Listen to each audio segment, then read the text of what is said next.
Primeiríamos mais um estudo bíblico. Hoje estaremos estudando o capítulo 3, 2 Tessalonicenses. Mas antes de tudo, como é do costume, vamos orar ao Senhor. Amém? Senhor Deus Todo-Poderoso, louvado e agradecido seja o teu nome, Deus. Obrigado, Senhor, por mais uma semana que o Senhor nos concedeu. Obrigado, Senhor, por mais oportunidade de estarmos reunidos, Pai, para aprendermos mais de Ti, sermos ministrados pelo teu Santo Espírito. Perdoa nossas falhas, perdoa nossos pecados, Senhor. Possamos estar com mãos limpas nesse momento, mentes abertas, corações preparados para receber a Tua palavra, Senhor. Ministra nossos corações. Que o homem seja apenas um instrumento em Tuas mãos, para a honra e glória do Teu nome. Receba a nossa oração em nome de Jesus. Amém. Então, amados, vamos lá para o versículo 1, que nos diz assim: No demais, irmãos, rogai por nós, para que a palavra do Senhor tenha livre curso e seja glorificada, como também o é entre vós. E para que sejamos livres de homens dissolutos e maus, porque a fé não é de todos. Então, Paulo aqui está pedindo a oração dos irmãos para ele e para os seus companheiros, né? E ele pede em 3 áreas, ele pede para focar em 3 áreas. Um é que o evangelho fosse pregado, fosse propagado.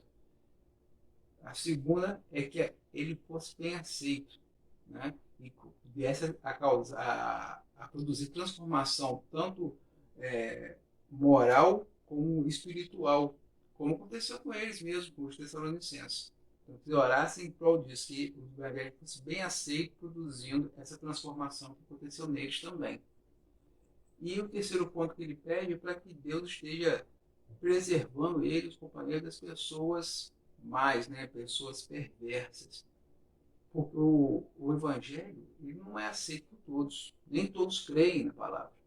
Só que alguns eles têm uma resposta violenta contra isso, contra ao evangelho, a pregação do evangelho. Eles têm uma forma violenta, agressiva de responder. Isso acontecia muito com eles. Ele chegar no local, falar da palavra, pregar a palavra e serem recebidos até com violência, serem espancados, serem presos. Né? Paulo teve um caso que ele quase chegou, ele teve que fingir de morto, para não ser morto de fato, não matarem ele de fato.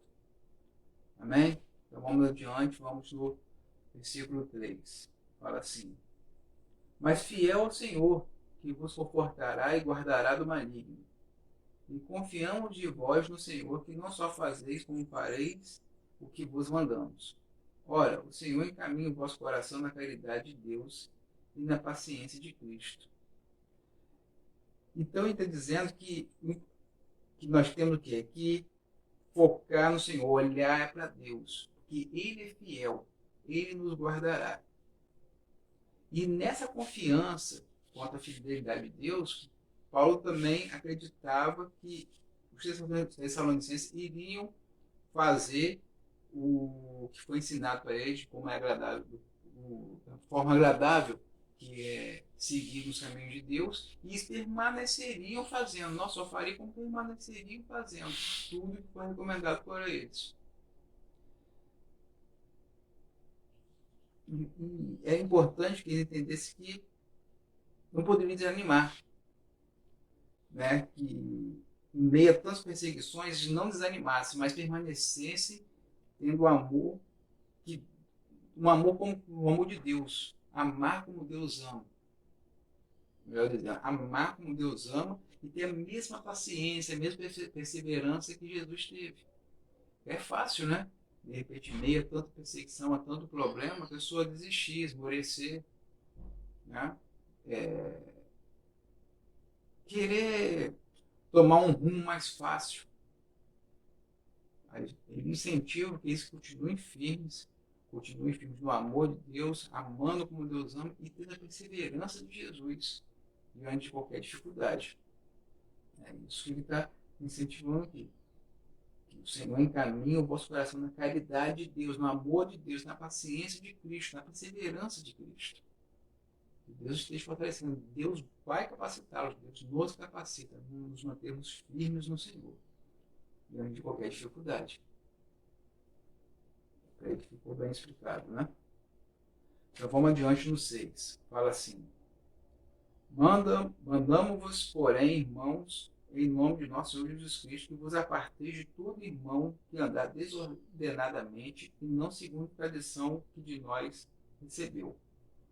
Porque vós mesmos sabeis como convém imitar-nos, pois que não nos ouvemos desordenadamente entre vós. Nem de graça comemos o pão de homem algum, mas com trabalho e fadiga, trabalhando noite e dia, para não sermos pesados a nenhum de vós. Não porque não tivéssemos autoridade, mas para vos dar em nós mesmos exemplo para nos imitardes. Amém? Então, entender que alguns tessalonicenses, eles pararam de trabalhar, entendendo que Jesus estava às portas de voltar, eles resolveram que não iam trabalhar, que iam ficar aguardando a volta de Jesus. Poder estar em oração, buscando o Senhor, mas eles resolveram, não tem por que trabalhar, Jesus está às portas para voltar. Vamos nos dedicar a Jesus. Alguns deviam ter esse pensamento, outros deviam estar na preguiça mesmo. Né? Não está no coração de ninguém para saber se isso era uma coisa, uma ação em conjunto, uma ação tomada por todos, mesmo com o mesmo intuito, com o mesmo pensamento. Mas Paulo desaprova essa atitude. Paulo desaprova essa conduta e diz aos irmãos para se apartarem, se afastarem desses irmãos que não estavam querendo trabalhar. Tá? Isso aqui é para mostrar a desaprovação deles quanto ao comportamento desses tessalonicenses que não estavam trabalhando. Isso aqui não é excomunhão. Tá? Isso aqui era uma ordem de Paulo para eles evitarem o quê? A interação social com esses irmãos. Tá? Eles deviam seguir o quê? Quando Paulo estava com eles, ele os ensinava como era necessário que eu estivesse trabalhando de forma árdua e garantindo seu próprio sustento. E não ensinava só de boca, mas ensinava com o seu próprio exemplo. Amém? Paulo não deixou de fazer tendas. Ele fazia tendas, o trabalho dele era fazer tendas. Ele não deixou de fazer tendas por causa da volta de Cristo. Ele não ficou hospedado na casa de ninguém, se alimentando do pão de outra pessoa que lutou para obter aquele alimento. Ele não ficou encostado. Ao contrário, ele levantou o próprio sustento dele. Ele trabalhava enquanto pregava. Ele decidiu não ser pesado para ninguém. Não que ele não tivesse o direito de ter o seu sustento mantido por aqueles que se converteram através da palavra dele. A palavra que foi pregada por ele. Não, ele tinha esse direito, mas ele optou por abrir mão desse direito. Ele optou por abrir mão. Ele queria dar um exemplo. Ele queria servir de exemplo de uma pessoa ter que viver de uma forma independente, não independente de Deus, independente financeiramente, buscando o seu sustento, tá? E um exemplo de responsabilidade. A pessoa tinha que ser responsável pelo seu próprio sustento, responsável pela sua postura, responsável pelo seu testemunho. Que estava dando um testemunho péssimo. As pessoas olhavam assim, então esse pessoal que é cristão não quer trabalhar, né? Está todo mundo aqui trabalhando. Aí esse pessoal que se converte para Cristo e nessa, digamos, na cabeça dele, seita, ele se converte seguindo esse Jesus, eles não trabalham, não querem trabalhar. Olha o testemunho que eles estavam dando. Era um bando de vagabundos, aqueles que estavam seguindo Jesus Cristo. Paulo não aprovava isso e pediu os irmãos não estarem em comunhão social com esses irmãos. Tinha que se mostrar que eles estavam errados. Amém? Vamos para o 10, fala assim: porque quando ainda estávamos convosco, vos mandamos isto, que se alguém não quiser trabalhar, não coma também. Então, Paulo já tinha falado isso com eles, já tinha sido essa ordem de Paulo, quando ele esteve junto, para ele não sustentar quem era ocioso, quem não queria trabalhar. Se um cristão, amados, ele está saudável, está são, e se recusava a trabalhar, ele também não devia comer. É isso que ele está falando. Então, irmão, se é contrário, a gente sempre tratar com amor, com bondade as pessoas, os outros? Não. Tem que tratar com bondade sim, tratar com amor. Mas incentivar a preguiça não é um ato de bondade. Amém?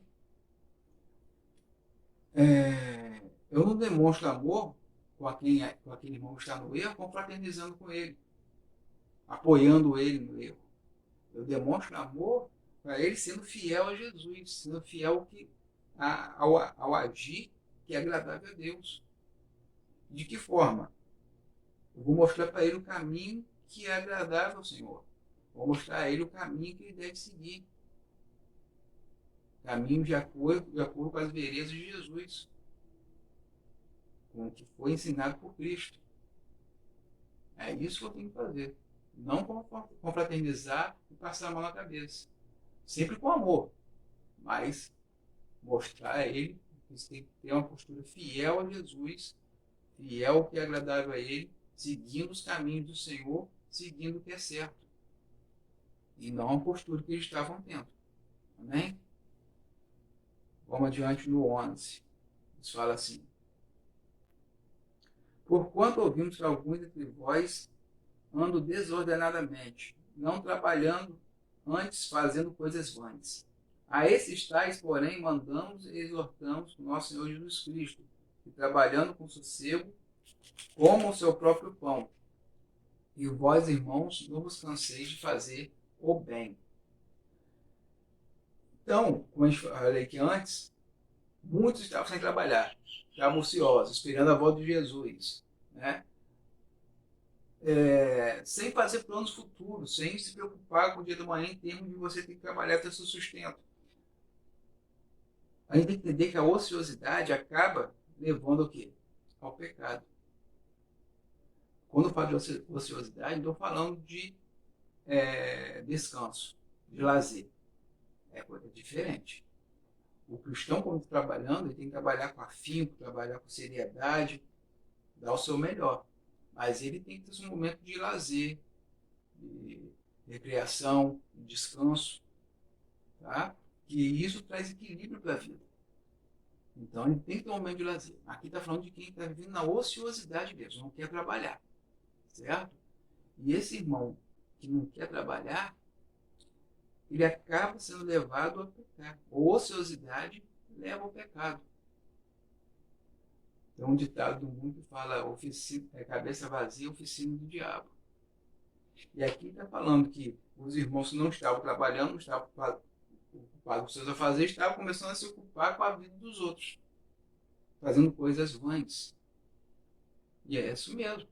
Se você não tem o que fazer daqui a pouco, ele está tomando conta da vida dos outros. Isso leva a falar dos outros. Isso leva a fofoca.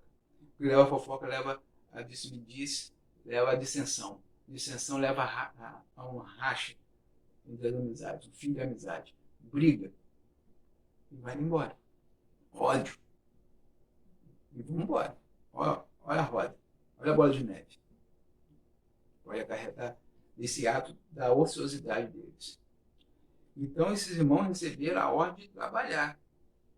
Você tinha que trabalhar e buscar o seu próprio sustento. Isso que Paulo está falando aqui. Quem faz assim, quem age dessa forma, dá bom testemunho. Dá um bom testemunho e glorifica a Deus. Porque está fazendo o que é certo. Se está fazendo o que é certo, está fazendo bem. Isso é falando, eles continuem fazendo bem. E perseverem, não deixe de agir dessa maneira. Continue agindo assim sempre. Fazendo bem, fazendo o que é certo, trabalhando, se esforçando, indo atrás do seu sustento. Amém? É isso que Paulo está falando aqui. No 14 diz assim: mas se alguém não obedecer a nossa palavra por esta carta, notai o tal e não vos mistureis com ele, para que se envergonhe. Todavia, não tenhais como inimigo, mas admoestai-o como irmão. Aqueles que se recusassem a obedecer, eles deveriam ser disciplinados. Como? Suspendendo a comunhão social, né, no dia a dia, com o intuito de quê? De despertá-los para o comportamento errado que estavam tendo e acabar levando eles a corrigirem suas ações. Eles despertariam do problema, não, estou errado, e se corrigiriam. Esse é o intuito. Isso aqui não é uma coisa rígida, como eu falei antes, como exclusão. Não é uma exclusão. É a disciplina. É disciplina na vida do cristão, quando é feita na vida do cristão, ela tem o intuito de quê? De restaurar esse irmão ao Senhor e ao povo de Deus. Esse é o intuito. Tá? E essa disciplina nunca deve ser aplicada com um espírito de amargura, com um espírito de inimizade.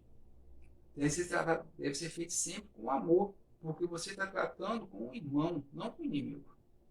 O teu irmão em Cristo. Ele está no erro, ele precisa ser disciplinado, mas é teu irmão. Ele não foi excomungado. É teu irmão em Cristo. Então você tem que tratar o erro do irmão com amor, discipliná-lo com amor, tá? É interessante notar aqui o contraste desses dias, na época dessa carta, com os dias de hoje, né? Naquele tempo eles estavam tão ávidos, tão ansiosos pela volta de Jesus, que chegava a não querer fazer mais nada, só esperar a volta de Jesus. Hoje em dia está ao contrário, né? Pode-se dizer assim.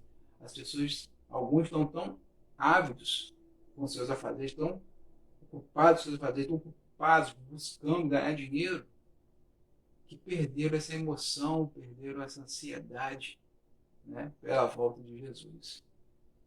Estão vivendo sem estar focados na volta do Senhor. Estão mais preocupados em ganhar dinheiro e preocupados com os afazeres do mundo. É um contraste que existe, né? Vamos adiante agora do 16. Ora, o mesmo Senhor da paz vos dê sempre paz de toda maneira. O Senhor seja com todos vós.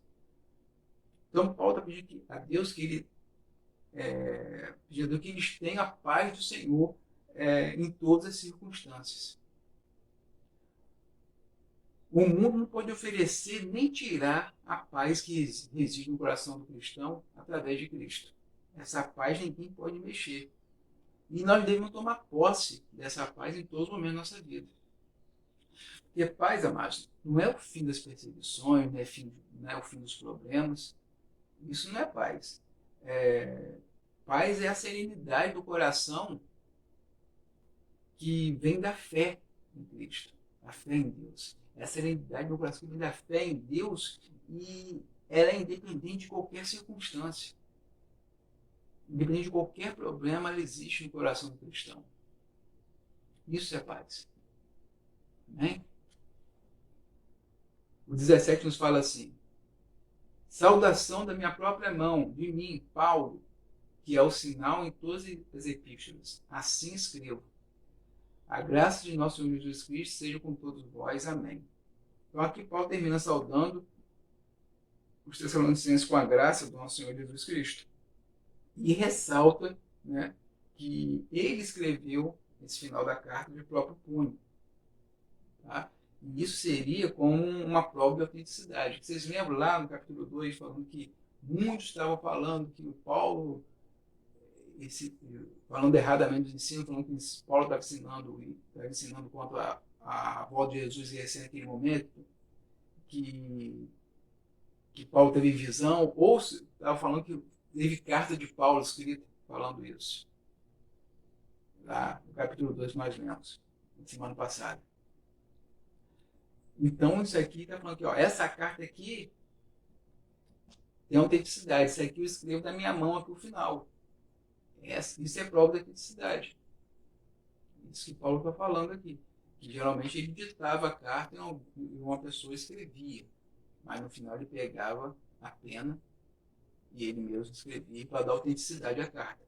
Então, aqui também está dando autenticidade a essa carta aqui, alertando os irmãos. Essa aqui está terminando com o meu punho, a escrita da minha mão. Amém? Então, amados, Deus abençoe todos vocês. Obrigado por participarem desse estudo, por estarem buscando. Glórias ao Senhor. Deus abençoe a vida de todos. É uma semana de paz, semana de alegria, uma semana vivida na presença do Senhor. E, parafraseando Paulo, que a graça do nosso Senhor Jesus Cristo esteja com todos vocês. Amém? Vamos orar. Senhor, Todo-Poderoso Deus, louvado seja o teu nome. Não há outro como tu, ó Deus. Obrigado, Senhor, por tudo que aqui foi realizado. Obrigado por ministrar os nossos corações. Obrigado por tua paciência, teu amor, misericórdia, Pai. Obrigado, Senhor. Somos totalmente dependentes de Ti.